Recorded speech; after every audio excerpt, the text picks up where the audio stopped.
പുതിയൊരു വീഡിയോയിലേക്ക് എല്ലാവർക്കും സ്വാഗതം. ഇന്നത്തെ ഒരു വീഡിയോ എല്ലാവരും ഇങ്ങനെ ചോദിച്ചൊരു വീഡിയോയാണ്. ഈ ഒരു വീഡിയോ ചെയ്യാൻ കാരണം വെച്ചാൽ ഒത്തിരി ആൾക്കാർ ഇങ്ങനെ കമൻറ്റ് ബോക്സിൽ വന്നിട്ട് ചോദിച്ച കാര്യമാണ്. നമ്മളുടെ മക്കളെ വളർത്തുമ്പോൾ നമ്മൾ ചെയ്യുന്ന കോമൺ ആയിട്ടുള്ള 8 മിസ്റ്റേക്കുകളാണ് ഇന്നത്തെ വീഡിയോയിൽ നിങ്ങളായിട്ട് സംസാരിക്കാൻ പോകുന്നത്. കാര്യം പലപ്പോഴും ഇങ്ങനെ ആൾക്കാർ പറയാറുണ്ട്, ഞാൻ ഒരു പെർഫെക്റ്റ് പാരൻ്റ് അല്ല എന്നൊക്കെ പറഞ്ഞിട്ട് ഇങ്ങനെ പലപ്പോഴും പറഞ്ഞൊക്കെ കേൾക്കാറുണ്ട്. അപ്പോൾ നിങ്ങൾ മനസ്സിലാക്കേണ്ട കാര്യം എന്തറിയാമോ? അങ്ങനെ ഒരു പെർഫെക്റ്റ് പാരൻ്റ് എന്ന് പറഞ്ഞിട്ട് ഒന്നുമില്ല. നമ്മുടെയൊക്കെ ജീവിതത്തിൽ നമ്മൾക്ക് പെർഫെക്ഷൻ്റെ ഒന്നും ആവശ്യമില്ല. നമുക്ക് എന്താ ചെയ്യാൻ പറ്റുക? ഓരോ കുഞ്ഞിൻ്റെ ഒപ്പം നമ്മൾ വളരുവാണ്. പുതിയ പുതിയ കാര്യങ്ങൾ പഠിക്കുന്നു. പുതിയ പുതിയ അനുഭവത്തിൽ കൂടുതൽ നമ്മൾ മുന്നോട്ട് പോവുക ചെയ്യണേ. പക്ഷെ പലപ്പോഴും നമ്മുടെ ജീവിതത്തിൽ നമ്മൾ എവിടെയാണോ വളർന്നു വന്ന സാഹചര്യമില്ലേ, ആ സാഹചര്യത്തിൽ നമ്മളോട് നമ്മളുടെ മാതാപിതാക്കൾ ചെയ്ത പല തെറ്റുകളുമുണ്ട്. ആ തെറ്റുകളെ തിരുത്താനോ അവയെ റിഫ്ലക്റ്റ് ചെയ്തിട്ട് നമ്മൾ എന്തൊക്കെയോ ആഗ്രഹിച്ചിട്ടുണ്ട്. ഈ ഒരു ജീവിതത്തിൽ എൻ്റെ അച്ഛനും അമ്മയും ഇങ്ങനെയാണ് ചെയ്യേണ്ടിയിരുന്നത്, ഇതാണ് ഞാൻ അച്ഛനും അമ്മയുടെ നിന്ന് പ്രതീക്ഷിക്കുന്നത്. ഇങ്ങനെയൊക്കെ എല്ലാവർക്കും ഒത്തിരി ഒത്തിരി ഒത്തിരി കിനാവുകളുണ്ടാവും. എൻ്റെ അമ്മ ഇങ്ങനെ ചെയ്തില്ലല്ലോ എന്നൊക്കെ പറഞ്ഞിട്ട്. ശരിയല്ലേ? എനിക്കങ്ങനെ ഒത്തിരി ഉണ്ടായിരുന്നു. പക്ഷെ ഞാൻ ഇങ്ങനെ ചെയ്തുകൊണ്ടിരുന്ന ഒരു സമയത്ത് ഞാൻ മനസ്സിലാക്കിയൊരു കാര്യം എന്താ വെച്ച് കഴിഞ്ഞാൽ, എൻ്റെ അച്ഛനും അമ്മയും ഒത്തിരി അറിവ് കേടുകൊണ്ടാവാം അവരുടെ ലൈഫിൽ അവർക്ക് പറ്റിയ മിസ്റ്റേക്കുകൾ ഞാൻ എൻ്റെ മക്കളിലേക്ക് ട്രാൻസ്ഫർ ചെയ്യേണ്ടെന്നുള്ളൊരു വലിയൊരു ഡിസിഷൻ ഞാൻ എടുത്തു. അപ്പോൾ അതുകൊണ്ട് ഞാൻ എന്താ ചെയ്തതെന്ന് പറഞ്ഞു കഴിഞ്ഞാൽ, എൻ്റെ ലൈഫിൽ ഞാൻ എൻ്റെ മക്കളെ ഒരിക്കലും കമ്പയർ ചെയ്യാൻ പോയില്ല. പക്ഷെ മെജോറിറ്റി ആൾക്കാരുടെയും പ്രശ്നം എന്താ? കമ്പാരിസണാണ്. ഞാൻ ഇപ്പോഴും ഓർക്കുന്നുണ്ട്, എൻ്റെ ചേട്ടൻ നന്നായിട്ട് പഠിക്കുമായിരുന്നേ. അപ്പം ഞാൻ പഠിക്കാൻ കുറച്ച് മോശമാണ്. അപ്പോൾ എൻ്റെ ഡാഡി എപ്പോഴും ചേട്ടൻ നന്നായിട്ട് പഠിക്കുന്നു എന്ന് പറഞ്ഞിട്ട് എന്നെ എപ്പോഴും കമ്പയർ ചെയ്യുമായിരുന്നു. അല്ലെങ്കിൽ ചേട്ടൻ വളരെ നന്നായിട്ട് സംസാരിക്കും, വളരെ നല്ലൊരു സ്പീക്കറായിരുന്നു ചേട്ടൻ. അപ്പം ഞാൻ കുറച്ച് നാണം കുടുങ്ങിയാണ്. എനിക്ക് അത്ര വലിയൊരു കോൺഫിഡൻസ് ഇല്ല, എൻ്റെ മാർക്കുകൾ പോരാ. അപ്പം എപ്പോഴും എന്നെ കമ്പയർ ചെയ്യുക എന്ന് പറയുന്നത് അതിശക്തമായിരുന്നു. അപ്പം ഞാൻ നിങ്ങളോട് പറഞ്ഞതെന്ന് വെച്ചാൽ, നമ്മൾ ഓരോ മനുഷ്യരും വളരെ യുണീക്കാണ്. നമ്മളെ നമ്മളായിട്ട് അംഗീകരിക്കാനും നമ്മളുടെ ആ ഒരു യുണീക്കായിട്ടുള്ള പൊട്ടൻഷ്യാലിറ്റി അറിഞ്ഞ് നമ്മുടെ സ്ട്രെങ്തിലേക്ക് ഫോക്കസ് ചെയ്യാനൊക്കെ തുടങ്ങുമ്പോഴാണ് ലൈഫിൽ നമ്മൾ രക്ഷപ്പെടുന്നത്. അപ്പം എൻ്റെ മക്കളെ ഒരിക്കലും കമ്പയർ ചെയ്യാതിരിക്കുക. കസിൻസ് ആയിട്ടാവാം, സ്വന്തം മക്കളായിട്ടാവാം, അല്ലെങ്കിൽ അപ്പുറത്തെ വീട്ടിലെ കുട്ടിയായിട്ടാവാം, ഏതെങ്കിലും മനുഷ്യരുമായിട്ട് സ്വന്തം മക്കളെ കമ്പയർ ചെയ്യരുത്. അവനെ അവനായിട്ടൊന്ന് കാണുക. കാര്യം എന്താ? എന്നിട്ട് അവനോട് പറയടാ, നിനക്ക് ജീവിതത്തിൽ നിനക്ക് എന്താണോ ആഗ്രഹിക്കുന്നത് അതൊക്കെ നേടാനുള്ള കഴിവുണ്ട് കൂട്ടാ. നീ അത്ര അടിപൊളിയാണ്, നിന്നെ എനിക്ക് അത്ര ഇഷ്ടമാടാ, നിന്റെ ഏത് സ്വപ്നവും നേടാൻ ഞാൻ നിന്റെ കൂടെ ഉണ്ടടാ എന്നൊരച്ഛൻ പറയുവാണെങ്കിൽ ആ കുഞ്ഞിൻ്റെ ജീവിതം മാറും. അവൻ ഉറപ്പായിട്ടും അവൻ്റെ ലൈഫിനോട് എന്ത് സാഹചര്യങ്ങൾ വന്നാലും അവൻ പൊരുതും. കാര്യം എന്താ? നിങ്ങൾ അവനെ അവനായിട്ട് കാണുന്നുണ്ട്. അപ്പം ഓരോ മാതാപിതാക്കൾ ഇന്ന് ചെയ്യണ ഏറ്റവും വലിയ അബദ്ധം എന്താണെന്നറിയാമോ?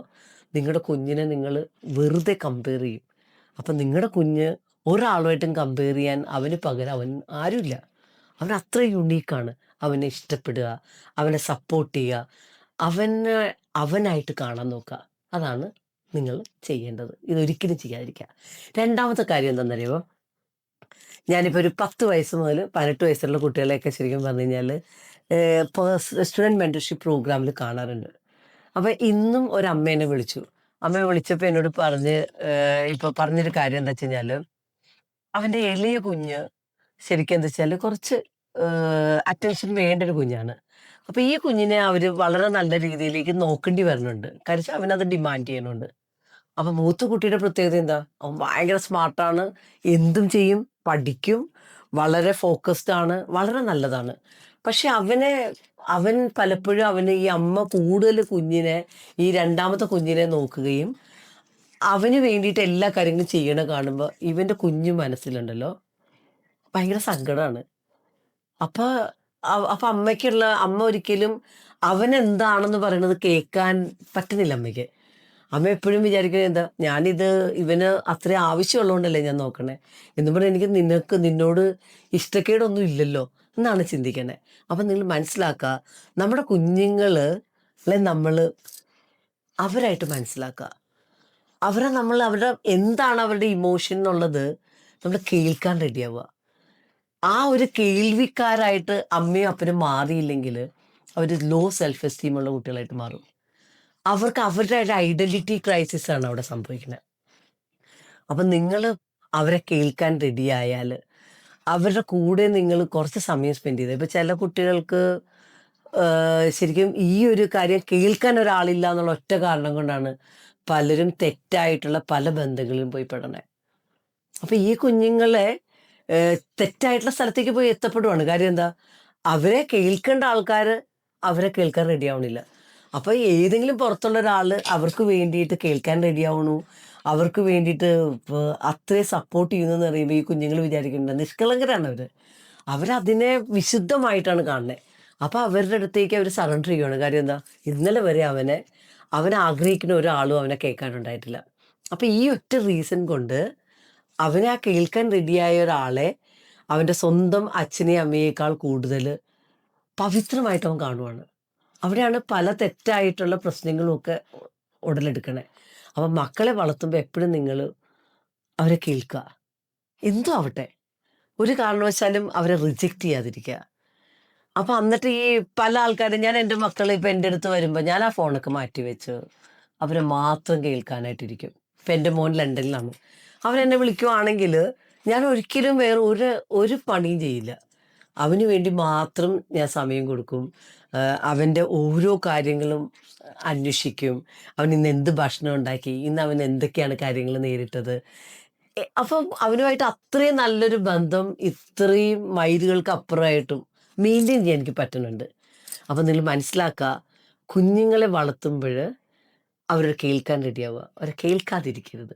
കേട്ടില്ലെങ്കിൽ കുഞ്ഞുങ്ങൾ കോൺഫിഡൻസ് ഇല്ലാത്തവരാവും, ധൈര്യമില്ലാത്തവരാവും. നിങ്ങളോട് ഒരു കണക്ടിവിറ്റി ഇല്ലാത്ത ലെവലിലേക്ക് പോവാൻ ഈ ഒരു കുഞ്ഞു കാര്യത്തിന് അത് വലുതാകുമ്പോൾ അത് അത്രയും വലിയ ഇമ്പാക്റ്റാണ് കൊണ്ടുവരുന്നത്. അപ്പോൾ അത് ശ്രദ്ധിക്കുക. മൂന്നാമത്തെ കാര്യം എന്ന് പറഞ്ഞാൽ, പല മാതാപിതാക്കളുടെയും പ്രശ്നമാണ് ഓവർ പ്രൊട്ടക്റ്റിങ്. ഞാൻ വളരെയധികം എൻ്റെ മക്കളെ പ്രൊട്ടക്റ്റ് ചെയ്ത ഒരു എല്ലാത്തിനെയും കൺട്രോൾ ചെയ്തൊരു അമ്മയായിരുന്നു കേട്ടോ. ഞാൻ എപ്പോഴും പറയും ഒരു വേഴ്സ്റ്റ് അമ്മയായിരുന്നു ഞാൻ. എനിക്കറിയില്ലായിരുന്നു. കാര്യം എന്താ, എൻ്റെ ഡാഡി ഇങ്ങനെയായിരുന്നു. അത്രയും എന്നെ കൺട്രോൾ ചെയ്ത് പ്രൊട്ടക്റ്റ് ചെയ്തിട്ട് ഡാഡി പറയണത് മാത്രം ചെയ്യുക എന്നുള്ള ലെവലിലേക്ക് വളർത്തിയ ഒരു അച്ഛൻ്റെ മോളാണ് ഞാൻ. അപ്പം ഞാനും എന്ത് ചെയ്ത്, ഞാനും എൻ്റെ ജോലിയും തിരക്കുകളും ഒക്കെ ആയപ്പോൾ ഞാനും ഇത് തന്നെ ചെയ്തേ. എൻ്റെ മക്കളെ എൻ്റെ വീടിൻ്റെ ആ ചുറ്റളവിൽ തന്നെ ഇട്ടു. ഒരു സ്ഥലത്തും വിടാതെ എല്ലാം അവർക്ക് വേണ്ടി ചെയ്ത് ഇങ്ങനെ ഓവർ പ്രൊട്ടക്റ്റ് ചെയ്താൽ ഞാൻ എൻ്റെ മക്കളെ വളർത്തിയത്. പക്ഷെ ആ ഒരു വളർത്തലിൽ എനിക്ക് മനസ്സിലായി, കുറച്ചങ്ങ് വലുതായി വന്നപ്പോൾ എനിക്ക് മനസ്സിലായി എൻ്റെ മക്കൾക്ക് എന്നെ ഓവറായിട്ട് ഡിപ്പെൻഡ് ചെയ്യണു. കുഞ്ഞു കുഞ്ഞു ഡിസിഷൻ എടുക്കാൻ പോലും അവർക്ക് പറ്റണില്ല. അവരെല്ലാ കാര്യത്തിനെയും ഒത്തിരി അധികം ഇങ്ങനെ ചിന്തിക്കുന്ന ലെവലിലേക്ക് പോകുന്നു. എല്ലാ ചെറിയ ചെറിയ കാര്യങ്ങൾ പോലും അവർക്ക് ഡിസിഷൻ എടുക്കാൻ പറ്റണില്ല. ആ മനസ്സിലാക്കി അപ്പം തന്നെ ഞാൻ എന്നെ അങ്ങ് മാറ്റി. ഞാൻ മാറ്റിയിട്ട് എന്ത് ചെയ്തു, അവരെ പല പല ഓർഗനൈസേഷനിൽ കൊണ്ടുപോയി ചേർത്തു. അവരെ ഒത്തിരി എന്താണ് പുറത്തേക്ക് അങ്ങ് ചെറിയ ചെറിയ ഡിസിഷൻ എടുക്കുക, വീട്ടിലെ കാര്യങ്ങളൊക്കെ അവരെ ഏൽപ്പിക്കാൻ തുടങ്ങി. പല പല ഡിസിഷൻസും എടുക്കാനുള്ള കപ്പാസിറ്റിയിലേക്ക് കോൺഷ്യസ് ആയിട്ട് അവരെ എൻഗേജ് ചെയ്യിക്കാൻ തുടങ്ങി. വീട്ടിലെ ചിലവ് നടത്തുന്ന ഉത്തരവാദിത്വം വരെ മക്കളെ ഏൽപ്പിക്കാൻ തുടങ്ങി. എന്താ സംഭവിച്ചതെന്നറിയാമോ? അവർ നല്ല മിടുക്കന്മാരാവാൻ തുടങ്ങി. പെട്ടെന്ന് അവരെ അപ്രിഷ്യേറ്റ് ചെയ്യാൻ തുടങ്ങി. ഇപ്പോൾ ഈ മാസം കരോൾ നല്ല രീതിയിലേക്ക് ഈ വീട്ടിലെ ചിലവൊക്കെ നടത്തിയിട്ടുണ്ട്. എടാ നീ ഭയങ്കര അടിപൊളിയാടാ, നീ ഏറ്റവും നന്നായിട്ട് ചെയ്തിട്ടുണ്ട്, ബഡ്ജറ്റ് ചെയ്യുന്നു, വളരെ നല്ല രീതിയിലേക്ക് കാര്യങ്ങൾ കൊണ്ടുപോകണു, കമ്പനിയുടെ ശരിക്കും പറഞ്ഞു കഴിഞ്ഞാൽ കാര്യങ്ങൾ ചെയ്യുന്നു. ഇങ്ങനെ ചെറിയ ചെറിയ കാര്യങ്ങൾ ചെയ്തിട്ട് അവർക്ക് പൈസ കൊടുക്കാൻ തുടങ്ങി, ഒരു സാലറിയൊക്കെ കൊടുക്കാൻ തുടങ്ങി. അപ്പോൾ അവർക്കത് ഭയങ്കര പ്രൗഡായി. കാര്യം എന്താ, എനിക്കിതൊക്കെ ചെയ്യാൻ പറ്റും, പഠിക്കുന്നതിൻ്റെ ഒപ്പം തന്നെ അവന് ആവശ്യമുള്ള എന്തും മേടിക്കാൻ പറ്റുന്നു, അവൻ്റെ ലൈഫ് അവന് ഇഷ്ടമുള്ള ലെവലിലേക്ക് പോകാൻ പറ്റുന്നു. ഇതൊക്കെ അവന് കൊണ്ടുവന്ന ഒരു കോൺഫിഡൻസ് എന്ന് പറഞ്ഞു കഴിഞ്ഞാൽ വളരെ വലുതാണ്. അപ്പം നിങ്ങൾ മനസ്സിലാക്കുക, കുട്ടികളെ ഓവർ പ്രൊട്ടക്റ്റ് ചെയ്യാതിരിക്കുക, ഓവറായിട്ട് കൺട്രോൾ ചെയ്യാതിരിക്കുക, അവരായിട്ട് ജീവിക്കുക. കുറേ മിസ്റ്റേക്കൊക്കെ ചെയ്യട്ടെന്നേ. ആ മിസ്റ്റേക്ക് ചെയ്യുമ്പോഴുള്ള എന്താ ഗുണം, എന്താ അവന് മനസ്സിലാവും തോൽവി എന്ന് പറഞ്ഞാൽ ഇത്രയേ ഉള്ളൂ, ഒന്ന് എണീറ്റാൽ മതി. എന്നിട്ട് ഈ തോറ്റതിൽ നിന്ന് എന്ത് ലെസണാണ് പഠിച്ചത് എന്നൊന്ന് മനസ്സിലാക്കിയിട്ട് സെയിം തോൽവി ആവാതെ പോയാൽ മതി. പുതിയ തോൽവി വേണേൽ എടുത്തോ. കാര്യം എന്താ, ഓരോ മിസ്റ്റേക്സാണ് നമ്മുടെ ജീവിതത്തിൽ പുതിയ പുതിയ സക്സസ്സിലേക്ക് പോകാൻ നമ്മളെ സഹായിക്കുന്നത്. അപ്പം മിസ്റ്റേക്ക് ഇത്തിരി മാർക്ക് കുറഞ്ഞാലോ, ഒരു ക്ലാസ്സിൽ തോറ്റാലോ ഒരു കുഴപ്പമില്ല. നീയായിട്ടിരുന്നാൽ മതി. അപ്പം നിനക്ക് എന്ത് ചെയ്യാൻ പറ്റും? എണീക്കാൻ പറ്റും, കുറച്ചുകൂടി മികച്ച ഒരാളാവാൻ പറ്റും, അൾട്ടിമേറ്റ് നിനക്ക് വിജയിക്കാൻ പറ്റും. ഈ രീതിയിൽ കുഞ്ഞുങ്ങളെ വളർത്തുക, ഓവർ പ്രൊട്ടക്റ്റ് ആയിരിക്കുക. അപ്പോൾ ഡിസിഷൻസ് എടുക്കാനുള്ള കപ്പാസിറ്റി കൊടുക്കുക. നാലാമത്തെ കാര്യം എന്താണെന്നറിയാമോ? നമ്മളെപ്പോഴും മറന്നു പോണൊരു കാര്യമുണ്ട്. ഞാനിപ്പോഴും ഓർക്കുന്നുണ്ട്. ഒരു 2001 തോന്നുന്നുണ്ട്. ഞാൻ ഈ എൻ്റെ എംപ്ലോയീസിന് വേണ്ടിയിട്ട് ഒരു സെഷൻ എടുത്തപ്പഴ്, ഞാൻ അവരോട് ഇങ്ങനെ പേപ്പറൊക്കെ കൊടുത്തിട്ട് ചോദിച്ചു, "നിങ്ങളുടെ റോൾ മോഡൽ ആരാണ്? അവരെ പറ്റി ഒരു എഴുതാൻ" പറഞ്ഞു. അപ്പോൾ ഇങ്ങനെ പേപ്പറൊക്കെ കൊടുത്ത് റോൾ മോഡൽ എഴുതിയപ്പോൾ പല ആൾക്കാരും അച്ഛനെ പറഞ്ഞു, അമ്മയെ പറഞ്ഞു, ചില ടീച്ചേഴ്സിനെ പറഞ്ഞു. ഇങ്ങനെ പല പല കാര്യങ്ങൾ ചെയ്തു. അപ്പോൾ ഇത് എല്ലാം കൂടി എടുത്തിട്ട് ഇങ്ങനെ നോക്കിയപ്പോഴുണ്ടല്ലോ, അതിൽ മെജോറിറ്റി ആൾക്കാർ അച്ഛനെയാ പറഞ്ഞത്. അപ്പോൾ ഞാനൊരു 2001 അപ്പോൾ എനിക്കൊരു മോൻ മാത്രമേ ഉള്ളൂ. എനിക്ക് തോന്നുന്നു അനീറ്റ ശരിക്കും ജനിച്ചിട്ടേ ഉള്ളൂ. അനീറ്റ ജനിച്ചിട്ടില്ല എന്ന് എനിക്ക് തോന്നുന്നു. ഞാൻ പ്രഗ്നൻ്റ് ആണെന്ന്. അപ്പോൾ ഞാൻ ആ ഒരു സമയത്ത് ഞാൻ ഓർത്തു, എൻ്റെ മക്കൾ എന്നെ റോൾ മോഡലായിട്ട് പറയുമോ? അതെനിക്ക് വലിയൊരു സംശയമാണ്. കാരണം എന്താണെന്ന് അറിയാമോ? ഞാൻ ആ സമയത്ത് കൂടുതലും കരിയർ മാത്രം ഫോക്കസ് ചെയ്തത്. പക്ഷെ എൻ്റെ മനസ്സിലൊരു സീഡുണ്ടായി. കാര്യം എൻ്റെ മക്കളുടെ ഒരു റോൾ മോഡലായിട്ട് എനിക്ക് മാറണം. കാര്യം എൻ്റെ അച്ഛനും അമ്മയും എനിക്ക് ഒരിക്കലും റോൾ മോഡലായിരുന്നില്ല. അപ്പം ഞാൻ അതിന് വേണ്ടിയിട്ട് ഞാൻ എന്ത് ചെയ്യാൻ തുടങ്ങി? ഞാൻ വളരെ കോൺഷ്യസ് ആയിട്ട് ജീവിക്കാൻ തുടങ്ങി. മക്കൾക്ക് വേണ്ടിയിട്ട് എൻ്റെ എൻ്റെ അച്ഛനും അമ്മയും എൻ്റെ ജീവിതത്തിൽ ചെയ്ത മിസ്റ്റേക്കുകൾ ഞാൻ എൻ്റെ ജീവിതത്തിൽ ആ പാറ്റേണിനെ ബ്രേക്ക് ചെയ്യാൻ തീരുമാനിച്ചു. എന്നിട്ട് ഞാൻ എന്ത് ചെയ്യാൻ തുടങ്ങി? ഞാൻ പുതിയ പുതിയ കാര്യങ്ങൾ ചെയ്യാൻ തുടങ്ങി.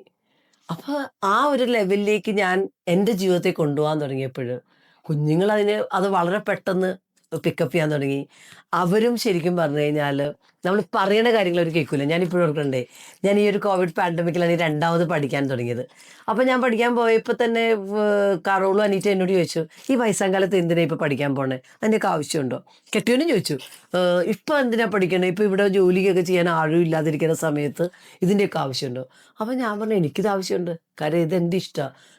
നല്ല സമയത്ത് എൻ്റെ അച്ഛനും അമ്മയും എന്നെ അത്ര സപ്പോർട്ട് ചെയ്യാൻ എനിക്ക് അത്രയും പഠിക്കാനൊന്നും പറ്റില്ല. പക്ഷേ എനിക്ക് ഇനി പഠിച്ചേ പറ്റുള്ളൂ. ഇതെൻ്റെ ഡിസിഷനാണ്. നിങ്ങൾ ഇതിൻ്റെ അകത്ത് ഇടപെടണ്ട."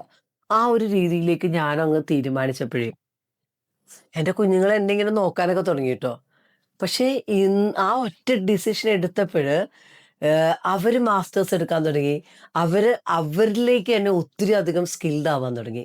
അവരുടെ ലൈഫ് തന്നെ മാറി. അപ്പം നിങ്ങൾ മനസ്സിലാക്കേണ്ട കാര്യം എന്ന് പറഞ്ഞാൽ നമ്മൾ ഈ വലിയ വലിയ ഉപദേശമൊക്കെ പറഞ്ഞിട്ട് ഒരു കാര്യമില്ല. നമ്മൾ എന്താണോ ചെയ്യണത് അതാണ് അവർ നോക്കണേ. അപ്പം നമ്മൾ അവരുടെ പല അച്ഛനും അമ്മയ്ക്കും ഉപദേശിക്കാനായിട്ട് 100 നാക്കാണ്.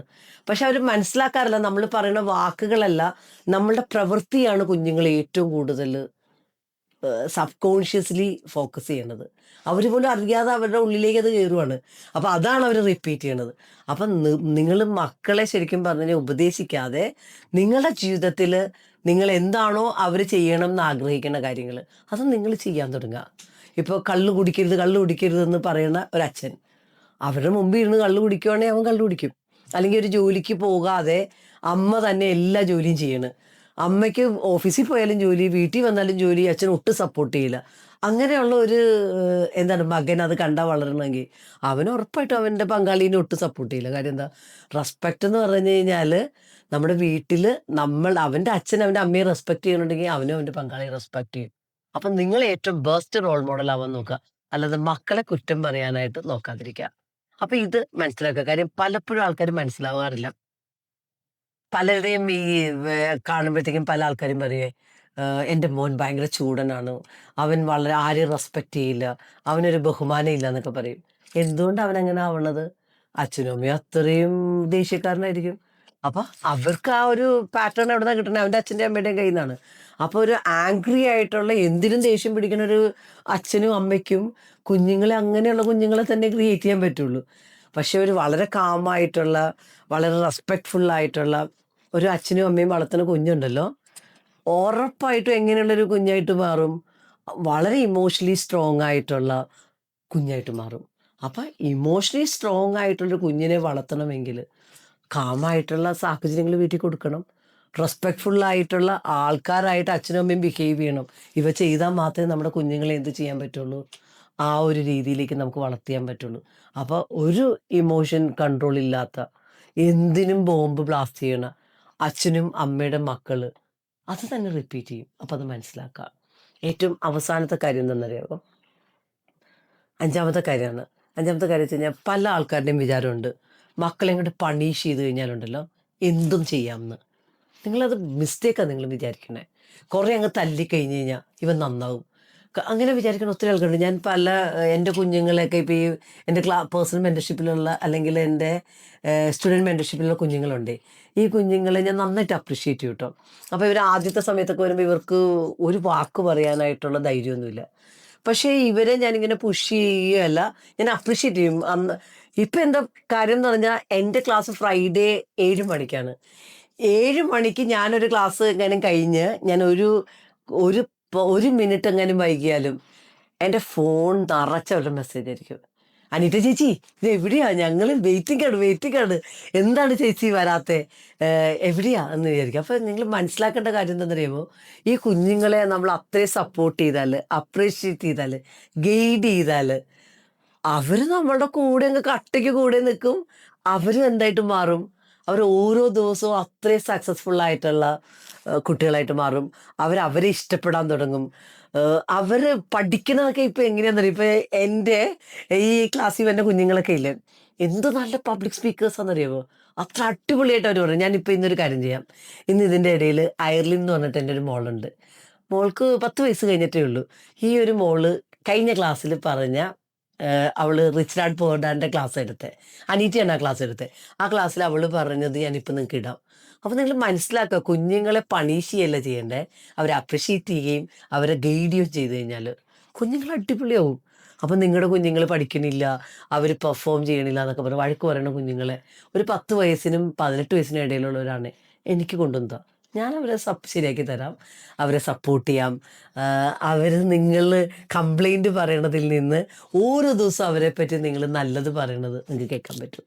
അപ്പം മനസ്സിലാക്കുക, കുഞ്ഞുങ്ങളെ തല്ലിയൊന്നും നന്നാക്കാൻ പറ്റില്ല. ഇപ്പോൾ ഞാൻ ഇപ്പോഴും ഓർക്കണ്ടേ, ഞാൻ ഈ അടുക്കളയിലൊക്കെ ക്ലാസ്സൊക്കെ എടുത്ത് ചെല്ലുമ്പോൾ ചിലപ്പോൾ ചെന്ന് കഴിഞ്ഞാൽ അടുക്കള നിറച്ച് പാത്രമായിരിക്കും. ചായ ഉണ്ടാക്കിയിട്ടുണ്ടെങ്കിൽ അതിൻ്റെ പാലൊക്കെ അവിടെ തിളച്ചൊക്കെ കിടപ്പുണ്ടാവും. അപ്പം ഞാൻ ഇപ്പം ഇങ്ങനെയൊക്കെ കിടക്കുമ്പോൾ ഞാൻ പിന്നെ എന്താ ചെയ്യുന്നത് പറഞ്ഞാൽ, ഇപ്പം അനീറ്റ ആയാലും ജയ്മോനാണെങ്കിലും ഇതൊക്കെ ചെയ്യാറുണ്ട്.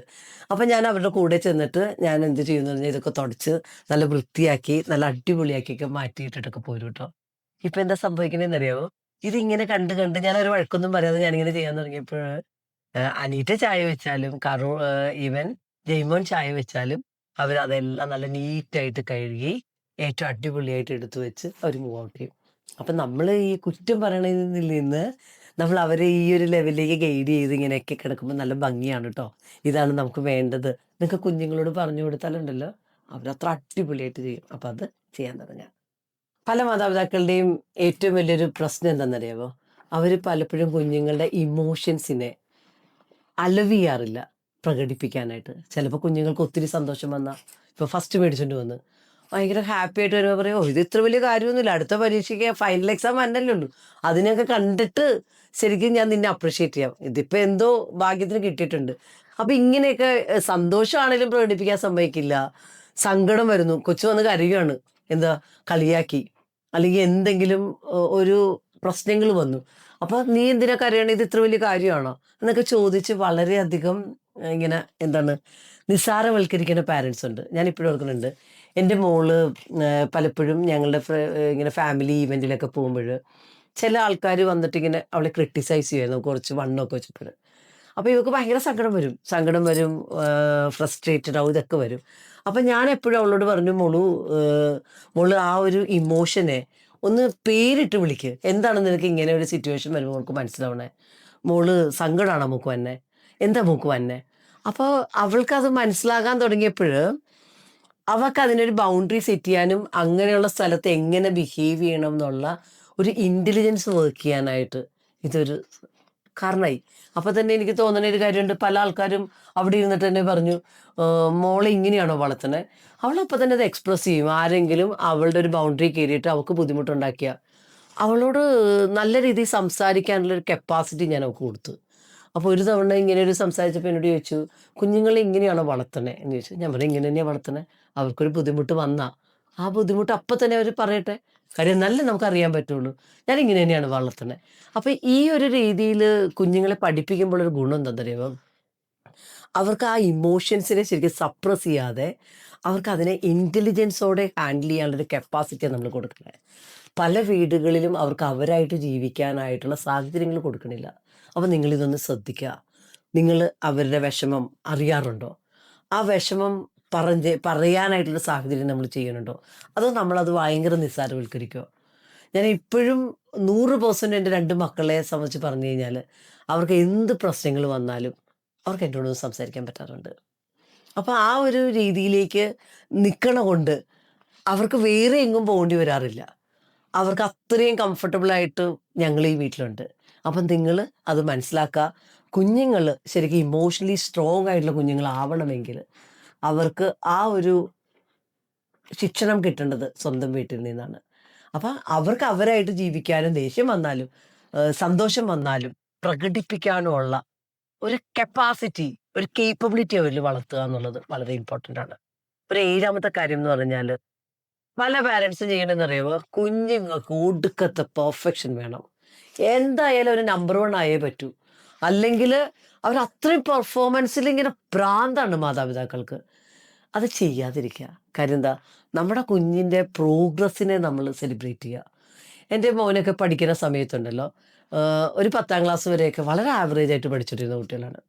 പക്ഷേ അവർ കുറച്ച് ഉയർന്ന രീതിയിലേക്ക് വന്നപ്പോൾ ഞാൻ അവരുടെ കൂടെ ഇരിക്കുകയും അവർക്ക് സപ്പോർട്ടായിട്ട് മാറുകയും അവരെ പ്രോഗ്രസ് ചെയ്യാനായിട്ട് കഴിഞ്ഞ പരീക്ഷയിൽ നിന്ന് ഈ പരീക്ഷയിൽ ഒരു 10 മാർക്ക് കൂടുതൽ കിട്ടിയിട്ടുണ്ടെങ്കിൽ അതിനെ അപ്രിഷ്യേറ്റ് ചെയ്യാനൊക്കെ തുടങ്ങിയപ്പോഴുണ്ടല്ലോ, അവൻ ഓരോ ദിവസം കഴിയുന്നതും എടുക്കാനാവാൻ തുടങ്ങി. ലാസ്റ്റ് ഇപ്പോൾ അവൻ മാസ്റ്റേഴ്സൊക്കെ എടുത്തൊരു 10th റാങ്കിങ്ങിലാണ്.